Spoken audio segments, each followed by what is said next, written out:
Excel सीखना है लेकिन टाइम नहीं है। अगर आपके पास भी टाइम नहीं है तो बस ये 6 पॉइंट सीख लो जिससे आप एक्सेल में काम करना स्टार्ट कर सकते हो और आराम से घर से फ्रीलांसिंग करके या फिर किसी कंपनी में जॉब करके 20 से 25 हज़ार रुपए महीने कमा सकते हो। तो वीडियो लास्ट तक देखना क्योंकि आपके लिए एंड में एक बोनस पॉइंट भी है। अगर उसको मिस कर दिए तो भाई बहुत कुछ मिस कर दोगे। सबसे पहले पॉइंट में हम लोग समझने वाले हैं एक्सेल के इंटरफेस के बारे में। जैसे हम लोग क्रोम ब्राउज़र पे जाके किसी वेबसाइट को ओपन करते हैं तो जो पहला पेज आता है उसको हम लोग होम पेज बोलते हैं। वैसे जब हम लोग किसी सॉफ्टवेयर को ओपन करते हैं और हमको जो पहला पेज दिखाई देता है उस सॉफ्टवेयर का वह इंटरफेस होता है। ये होता है एक्सेल का इंटरफेस जो कि बहुत ही सिंपल होता है। सबसे पहले यहाँ पे जो रेड लाइन में दिख रहा है इसको हम लोग बोलते हैं टाइटल बार। उसके नीचे आओगे यहाँ पे दिखेगा home tab, insert tab, page layout tab, इसको हम लोग बोलते हैं मेन्यू बार। इसके नीचे आओगे ये जो चौड़ी सी पट्टी दिख रही है इसको हम लोग बोलते हैं रिबन। इसके नीचे आओगे तो यहाँ पे दिखेगा सबसे पहले नेम बॉक्स। नेम बॉक्स के राइट साइड में हमको दिखेगा फार्मूला बार। अगर माउस आप थोड़ा देर ले जाके इसे छोड़ दोगे तो वहाँ पे उसका नाम लिख के आ जाएगा। ये होता है हमारा वर्कशीट जहाँ पे हम लोग कोई भी डाटा बनाएंगे, किसी भी डाटा का एंट्री करेंगे। इसके नीचे आओगे तो यहाँ पे दिखेगा आपको स्टेटस बार जहाँ से हम लोग जूमिंग वगैरह कर सकते हैं। इसके अलावा यहाँ पे हमारा पेज जो है किस लेआउट में है वो यहाँ से हम लोग सेट कर सकते हैं। अब हम लोग जानेंगे कि रो क्या होता है, कॉलम क्या होता है। एक्सेल में हॉरिजॉन्टल लाइन को रो बोलते हैं और वर्टिकल लाइन को कॉलम बोलते हैं। रो और कॉलम जहाँ पे इंटरसेक्ट होते हैं इसको हम लोग बोलते हैं सेल और इन्हीं के नाम पे हमारा सेल एड्रेस होता है। जैसे I9 अभी हम लोग देख सकते हैं कि नेम बॉक्स में इस सेल का सेल एड्रेस दिख रहा है। जिस भी सेल पे हम लोग क्लिक करते हैं ये होता है एक्टिव सेल। जब भी हम लोग कोई डाटा एंट्री करेंगे एक्टिव सेल के अंदर वो हमारा फार्मूला बार में दिखाई देगा।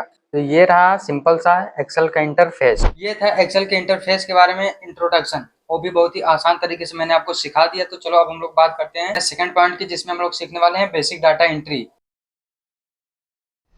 जैसे अगर मान लो हमको इसमें नंबरिंग करना है तो हम लोग सिंपल ऐसे लिखेंगे 1, फिर दबाएंगे इंटर, इसके बाद लिखेंगे 2, फिर इंटर।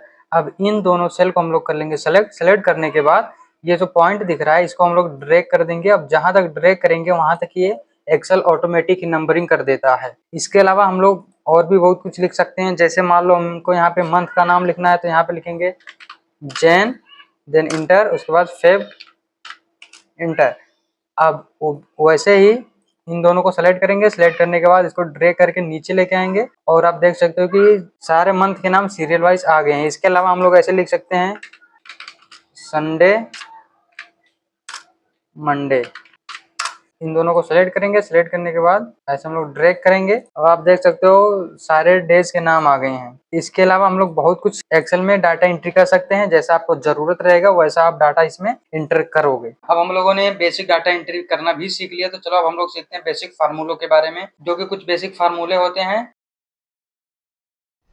चलो हम एक्सेल के कुछ बेसिक फार्मूलों को एक एक करके सीखते हैं। सबसे पहले आप होम टैब पे आके यहाँ पे आओगे रिबन में और यहाँ पे आओगे लास्ट में एडिटिंग ग्रुप के अंदर।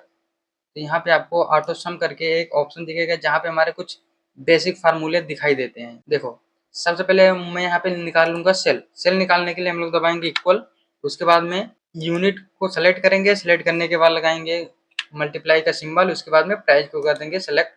सेलेक्ट करने के बाद इंटर दबाएंगे और आप देख सकते हो यहाँ पे हमारा लक्ष्य का जो सेल है पूरा निकल के आ गया है। अब इसको सेलेक्ट करेंगे। सेलेक्ट करने के बाद आपको यहाँ पे एक छोटा सा पॉइंट दिखेगा, तो इस पॉइंट पे लेके जाएंगे तो हमारा कर्सर ऐसे चेंज हो जाएगा। अब इसको नीचे तक हम लोग कर देंगे ड्रैग। अब ड्रैग करने के बाद आप देख सकते हो कि यहाँ पे सभी का सेल निकल के आ गया है। अब इन सेल का मुझे सम करना है कि टोटल कितना सेल हुआ है। यहाँ पे मैं आ जाऊंगा नीचे, यहाँ पे लगाऊंगा इक्वल।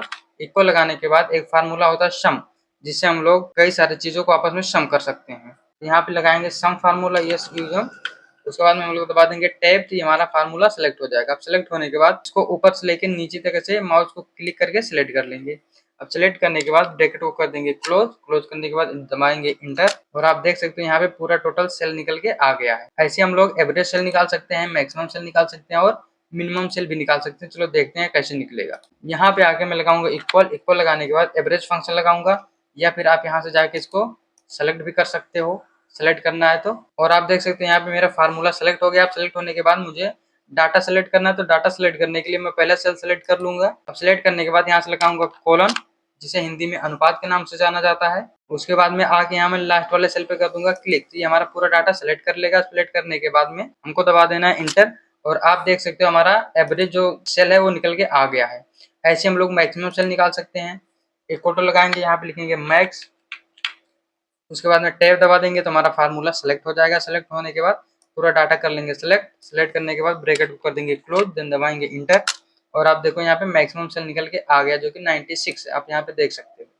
और वैसे हम लोग मिनिमम सेल निकाल सकते हैं, इक्वल टू MIN, टैब दबाओगे हमारा फार्मूला सेलेक्ट हो जाएगा। उसके बाद में फिर से हम लोग पूरा डाटा सेलेक्ट कर लेंगे। सेलेक्ट करने के बाद ब्रैकेट क्लोज करके इंटर दबा देंगे, और आप देख सकते हैं यहाँ पे हमारा मिनिमम सेल निकल के आ गया जो कि यहाँ पे 0 है, आप देख सकते हो। ये कुछ बेसिक फार्मूले होते हैं जो कि हर जगह पे इनका यूज होता है, लेकिन इसके अलावा भी एक्सेल में बहुत सारे फार्मूले होते हैं। अगर आप किसी फार्मूले के बारे में सीखना चाहते हो तो कमेंट में उस फार्मूले का नाम लिखो या फिर कमेंट करो फार्मूला, मैं आपको फार्मूला टाइप पूरा एक एक ऑप्शन डिटेल में समझाऊंगा। इस पॉइंट पे हम लोग सीखेंगे फॉर्मेटिंग के बारे में। अभी इस पॉइंट पे हम लोग सीखने वाले हैं फॉर्मेटिंग के बारे में, लेकिन उससे पहले हम लोग जानते हैं कि फॉर्मेटिंग होता क्या है। किसी टेक्स्ट को बोल्ड कर दो, इटैलिक कर दो, अंडरलाइन कर दो, उसका साइज चेंज कर दो, उसका कलर चेंज कर दो, यही हमारा फॉर्मेटिंग होता है। तो चलो अभी हम लोग इस डाटा के अंदर कुछ फॉर्मेटिंग करके देखते हैं। जैसे मुझे अभी इसको हेडिंग बनाना है, तो हेडिंग बनाने के लिए मैं इसको सेलेक्ट कर लूंगा। अब सेलेक्ट करने के बाद सबसे पहले मैं बोल्ड कर दूंगा, तो कीबोर्ड में Ctrl+B दबा सकते हो आप, या फिर यहाँ पे जाके बोल्ड पे क्लिक करोगे तो ये बोल्ड हो जाएगा। अभी देख सकते हो ये बोल्ड होके आ गया है। अब मुझे इसको हाईलाइट भी करना है, तो हाईलाइट करने के लिए यहाँ पे आ जाऊंगा फिल कलर पे, और यहाँ से जाके मैं इसको सेलेक्ट करूंगा येलो कलर। यहाँ से हमारा येलो कलर में ये फिल हो गया, अभी ये हाईलाइट हो गया थोड़ा सा। बाकी नीचे का जो डाटा इसको मुझे ग्रे कलर में करना है, तो यहाँ पे मैं आ जाऊंगा पहले डाटा पे। उसके बाद में Ctrl+Shift डाउन एरो और राइट एरो दबाऊंगा तो मेरा पूरा डाटा सिलेक्ट हो जाएगा। सिलेक्ट होने के बाद फिर से मैं जाऊंगा यहाँ फिल कलर पे, और यहाँ से मैं इसको ग्रे कलर करके सिलेक्ट कर दूंगा। तो ये हमारा ग्रे कलर होके आ गया, लेकिन अब ये उतना अच्छा नहीं लग रहा, तो इसमें हम लोग लगाएंगे बॉर्डर। बॉर्डर लगाने के लिए वैसे ही हम लोग फिर से पूरे डाटा को सेलेक्ट कर लेंगे, Ctrl+Shift down arrow right arrow दबाएंगे तो पूरा डाटा सेलेक्ट हो जाएगा। अब सेलेक्ट होने के बाद में यहाँ पे हम लोग आएंगे बॉर्डर वाले ऑप्शन पे, और यहाँ से हम लोग सेलेक्ट करेंगे ऑल बॉर्डर। आप देख सकते हो ये हमारा बॉर्डर लग के आ गया है।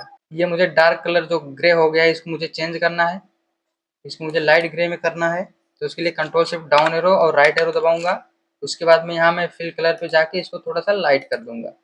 अभी आप देख सकते हो कितना बढ़िया हमारा फॉर्मेटिंग हो गया ये। इसके अलावा मुझे इन सबको सेंटर में करना है, तो उसके लिए मैं कॉलम हेडिंग को सेलेक्ट करूंगा। सेलेक्ट करने के बाद यहाँ से जाके मिडिल और सेंटर लाइन पे जाके क्लिक करूंगा, ये हमारा सेंटर में हो गया। ऐसे हम लोग इधर भी कर लेते हैं, इसको सेलेक्ट करूंगा, उसके बाद सेंटर अलाइनमेंट, उसके बाद मिडिल अलाइनमेंट। ये हमारा पूरा बढ़िया से अच्छे से फॉर्मेटिंग हो गया है। और हाँ, मैं बताना भूल गया, अलाइनमेंट भी फॉर्मेटिंग के अंतर्गत ही आता है। हम लोगों ने बेसिक डाटा एंट्री करना सीख लिया, फार्मूला लगाना सीख लिया। चलो हम लोग सीखते हैं सॉर्ट एंड फिल्टर,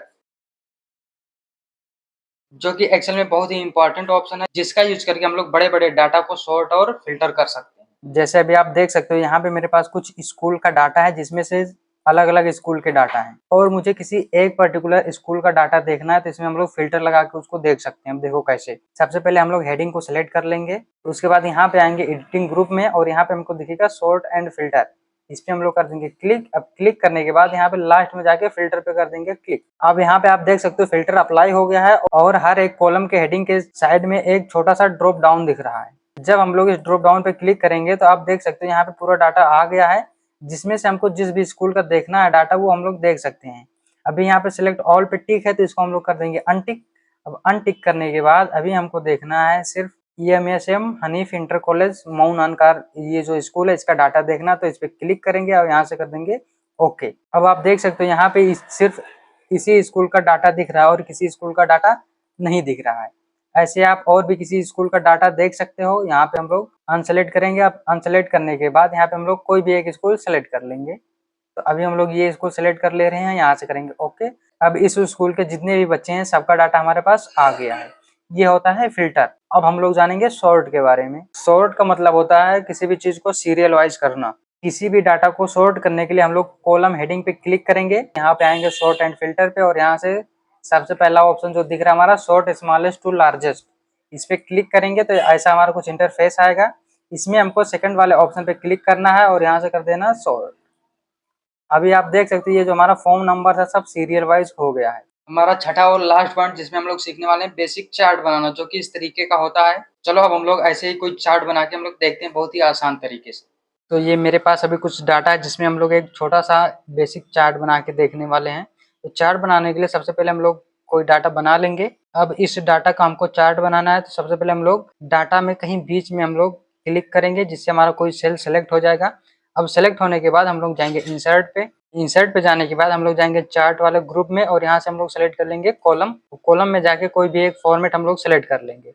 अब सेलेक्ट करने के बाद में आप देखोगे यहाँ पे एक छोटा सा बेसिक चार्ट बन के आ गया है, जो कि बहुत ही खूबसूरत लग रहा है। ऐसे करके आप चार्ट बना सकते हो। आने वाले वीडियोस में मैं आपको एकदम एडवांस में चार्ट बनाना सिखाऊंगा। और ये रहा आपके लिए बोनस पॉइंट, ये कुछ शॉर्टकट की हैं जो हमेशा आपको याद रहना चाहिए, जिससे आपकी काम करने की स्पीड एक्सेल में तेज हो जाएगी। वीडियो अच्छा लगा हो तो वीडियो को लाइक करो, चैनल को सब्सक्राइब करो और यह वीडियो अपने उस दोस्त को शेयर करो जो कम समय में एक्सेल के मनी मेकिंग फीचर को सीखना चाहता है। और आपको एक्सेल का कोई भी ऐसा ऑप्शन है जिसके बारे में कुछ भी नहीं पता तो आप कमेंट करो, मैं उस पर आपको डिटेल में वीडियो बना के समझा दूंगा। तो मिलते हैं अगले वीडियो में।